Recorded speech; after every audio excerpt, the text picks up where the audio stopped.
টিংখাঙত চাঞ্চল্যকৰ হত্যাকাণ্ডক লৈ তীব্ৰ উত্তেজনা। টিংখাং চাহ বাগিচাৰ সমীপত মৰাণ নাহৰকটীয়া পথত টায়াৰ জ্বলাই পথ অৱৰোধ। 2 শতাধিক ৰাইজে অৱৰোধ কৰে পথ।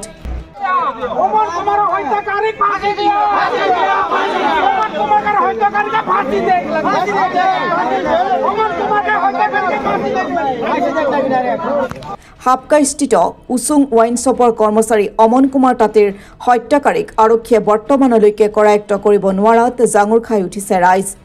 উল্লেখযোগ্য যে সোমবাৰে দিনৰ ভাগত ৱাইন শ্বপৰ পৰা 3,92,450 টকা বেংকত জমা দিবলৈ গৈছিল উচুং ৱাইন শ্বপৰ কৰ্মচাৰী অমন কুমাৰ তাঁতী। ইয়াৰ পিছতে বিয়লি টিংখাং চাহ বাগিচাৰ মাজত পথৰ কাষৰ নলাত উদ্ধাৰ হৈছিল যুৱকজনৰ মৃতদেহ। দুৰ্বৃত্তই অমনক হত্যা কৰি সমগ্ৰ ধন কাঢ়ি লৈ যায়। মৃতদেহত আছিল আঘাতৰ চিন।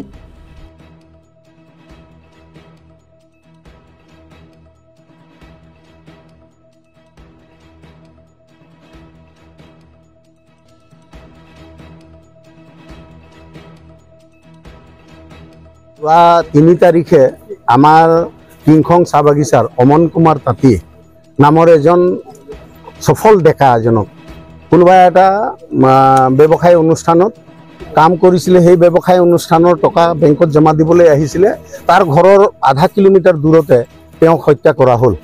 এই হত্যাকাৰীৰ ফাঁচীৰ দাবী কৰি এই হত্যাকাৰীক গ্ৰেপ্তাৰ কৰি তেওঁক কঠোৰতম শাস্তি বিহিবৰ কাৰণে আজি টিংখাংবাসী ৰাইজৰ লগতে বিভিন্ন দল সংগঠন এই ঘটনাটোৰ ন্যায় বিচাৰি ইয়াত অৱস্থান ধৰ্মঘট, ইয়াত প্ৰতিবাদ, ইয়াত ৰাস্তা ব্লক, টায়াৰ জ্বলাইছে।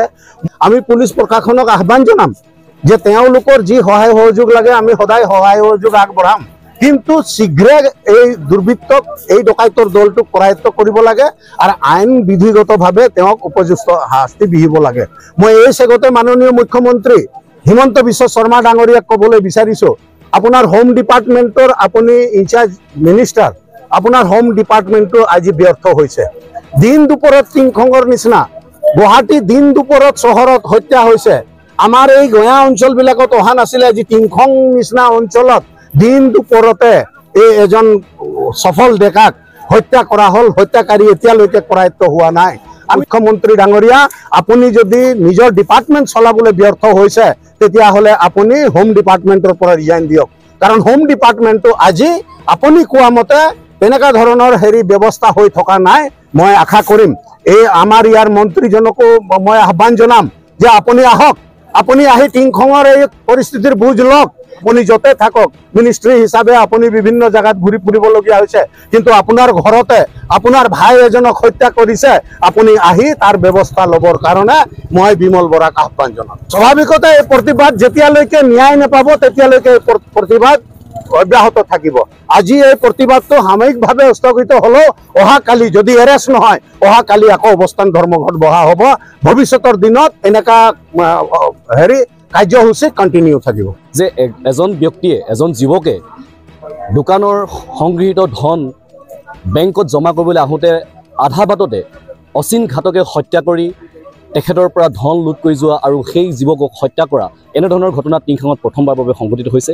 গতিকে প্ৰথমেই আমি ধিক্কাৰ জনাইছোঁ, নিন্দা জনাইছোঁ। আচলতে মানৱ সমাজৰ বাবে এয়া অতি বৰ্বৰ ঘটনা সংঘটিত হৈছে আৰু ইয়াৰ লগে লগে আমি পুলিচ প্ৰশাসন বা গৃহ বিভাগক, অসম চৰকাৰক আমি আহ্বান জনাইছোঁ যাতে অনাগত দিনত এনেধৰণৰ ঘটনা যাতে সংঘটিত হ'ব নোৱাৰে আৰু যাতে অমন তাঁতীৰ দৰে এনেধৰণৰ ব্যক্তি যাতে হত্যা হ'ব নোৱাৰে, হত্যাৰ বলি হ'ব নোৱাৰে, তাৰ বাবে গৃহ বিভাগে আৰু বা অসম চৰকাৰে, অসম পুলিচে কঠোৰ দোষীক শাস্তি প্ৰদানৰ ব্যৱস্থা কৰক আৰু অতি শীঘ্ৰেই দোষীক গ্ৰেপ্তাৰ কৰক, আমি তাৰে আহ্বান জনাইছোঁ। আৰু আজি অমন তাঁতীৰ হত্যা সংঘটিত হোৱা আজি প্ৰায় 24 ঘণ্টাতকৈ অধিক সময় উকলি গ'ল, কিন্তু এতিয়ালৈকে প্ৰশাসনে, পুলিচ প্ৰশাসনে অমন তাঁতীৰ হত্যাকাৰীক গ্ৰেপ্তাৰ কৰিবলৈ সক্ষম হোৱা নাই, যাৰ ফলশ্ৰুতিত আজি ব্যস্ত ঘাইপথত এনেদৰে টিংখাং অঞ্চলৰ চাহ শ্ৰমিক লগতে ৰাইজ টিংখাঙৰ অঞ্চলৰ স্থানীয় বিভিন্ন দল সংগঠনৰ সহযোগত সদাব্যস্ত ৰাজপথত বহি প্ৰতিবাদ কৰিবলগীয়া হৈছে একমাত্ৰ অমন তাঁতীৰ ন্যায় প্ৰদানৰ স্বাৰ্থত আৰু অমন তাঁতীৰ হত্যাকাৰীক দোষীক অতি শীঘ্ৰে শাস্তি প্ৰদানৰ দাবী। গতিকে আমি আহ্বান জনাম, অতি শীঘ্ৰে অসম চৰকাৰক আহ্বান জনাম, গৃহ বিভাগক আহ্বান জনাম, অসম পুলিচক আহ্বান জনাম, অতি শীঘ্ৰে অমন তাঁতীৰ দৰে যি হত্যাকাৰী কাল্পিত, এই কাল্পিতক অতি শীঘ্ৰে গ্ৰেপ্তাৰ কৰক আৰু এই কাল্পিতক অতি শীঘ্ৰে কঠোৰ শাস্তি প্ৰদান কৰক। আমি দুখ পাইছোঁ, লজ্জিত অনুভৱ কৰিছোঁ টিংখাংবাসী হিচাপে। টিংখাঙত আচলতে এনেধৰণৰ ঘটনা সংঘটিত হোৱা নাছিল, এই প্ৰথম।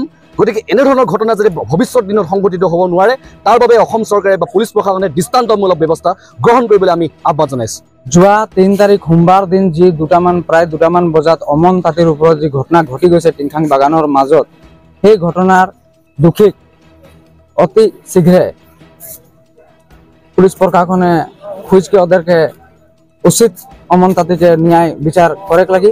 আর যেটা আমাদের চা বাগানকে চা শ্রমিককে লড়াকে লৈকে জনতা পরিস্থিতি হয়ে আহে, এইগুলা যাতে সরকারে CBI বা তদন্ত যেতনা পারে জলদি করে খাতির আমরা সদৌখম গড়াই থমার ডিব্রুগড় জেলা সমিতি দি গেছে।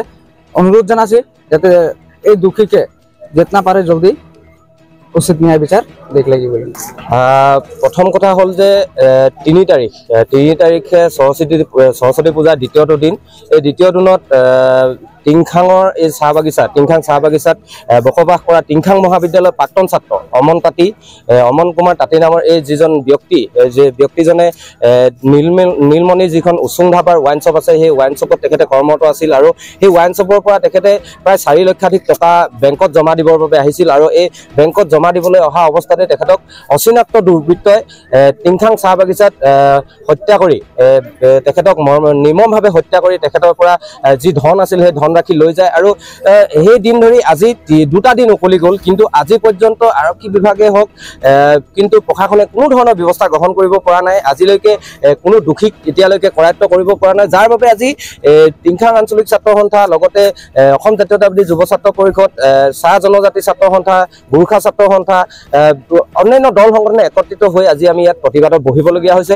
এটা কথা স্পষ্ট হৈছে যে আজি প্ৰশাসন কিন্তু ব্যৰ্থ হৈছে। এটা কাৰণে ব্যৰ্থ হৈছে ক'ব লাগিব যে আজি 2টা দিন উকলি গৈছে। এই 2টা দিন উকলি যোৱা তৎসত্বেও কিন্তু এতিয়ালৈকে এজনো দুৰ্বৃত্তক তেখেতসকলে চিনাক্ত কৰিব পৰা নাই, যাৰ বাবে আজি পুনৰ আমি ইয়াত বহিবলগীয়া হৈছে। এটা কথা আমি স্পষ্ট কৰি দিব বিচাৰিছোঁ যে এই অমন তাঁতী পৰিয়ালটোক অতি সোনকালে তেখেতসকলক ন্যায় প্ৰদান কৰক। আৰু ন্যায় প্ৰদান কৰি এই পৰিয়ালটোৰ এটা কথা আমি চৰকাৰকো অৱগত কৰিব বিচাৰিছোঁ যে তেখেতসকলে ন্যায় প্ৰদান কৰি তাৰ বাবে অমন তাঁতীয়ে যিহেতু এটা পৰিয়াল পোহপাল দি আছিল, এই পৰিয়ালটোৰ প্ৰতি তেখেতসকলে এককালীন সাহায্য নতুবা যিকোনো ধৰণৰ সাহায্য প্ৰদান কৰক। আৰু এই পৰিয়ালটো চলিবৰ বাবে যি ধৰণৰ যাৱতীয় ব্যৱস্থা গ্ৰহণ কৰিব লাগে সেই ব্যৱস্থা কিন্তু গ্ৰহণ কৰক। আৰু স্থানীয় যিগৰাকী বিধায়ক বিমল বৰা ডাঙৰীয়া, তেখেতক কিন্তু এতিয়ালৈকে ইয়াত আমি তেখেতৰ একো প্ৰভাৱ দেখিবলৈ পোৱা নাই। এটা কথা তেখেতক ক'ব বিচাৰিছোঁ যে টিংখাং হৈছে তেখেতৰ এটা গৃহ সমষ্টি, আৰু তেখেতে এই সমষ্টিটো প্ৰতিনিধি কৰি আজি অসম চৰকাৰৰ বিভিন্ন বিভাগৰ তেখেতে দায়িত্ব লৈ আছে, কিন্তু তেখেতে এতিয়ালৈকে কিন্তু কোনো ধৰণৰ ব্যৱস্থা গ্ৰহণ কৰা আমি দেখিবলৈ পোৱা নাই। আনকি তেখেতে ইয়ালৈ বিভাগীয় প্ৰতিনিধি প্ৰেৰণ কৰা আমি দেখিবলৈ পোৱা নাই। এটা কথা স্পষ্ট হৈছে যে আজি বিমল বৰা ডাঙৰীয়া এই যিটো কাণ্ড সংঘটিত হ'ল টিংখাঙৰ মাজমজিয়াত, এই কাণ্ডটোৰ পৰা তেখেতেও গা এৰা দিছে। কিন্তু এনে হ'লে নহ'ব। এটা কথা স্পষ্ট কৰিব বিচাৰিছোঁ, যেতিয়ালৈকে অমন তাঁতীৰ পৰিয়াল, অমন তাঁতীৰ এই হত্যাকাণ্ডৰ লগত জড়িত ব্যক্তি, এই ব্যক্তিজনক কৰায়ত্ব নকৰিব আৰু অমন তাঁতীৰ পৰিয়ালটোক তেখেতসকলে ন্যায় প্ৰদান নকৰিব, তেতিয়ালৈকে কিন্তু আমি ইয়াত স্থিৰে নাথাকোঁ। এটা কথা স্পষ্টভাৱে আমি জনাই দিছোঁ, আমি সংগ্ৰাম অবিৰতভাৱে চলাই যাম। আৰু এই সংগ্ৰাম আমাৰ কিন্তু ন্যায় প্ৰদান নকৰা পৰ্যন্ত, পৰিয়ালটোক ন্যায় নিদিয়া পৰ্যন্ত, পৰিয়ালটোক যিকোনো ধৰণৰ সুবিধা প্ৰদান নকৰা পৰ্যন্ত কিন্তু আমাৰ এই সংগ্ৰাম চলি থাকিব, এই কথা স্পষ্ট।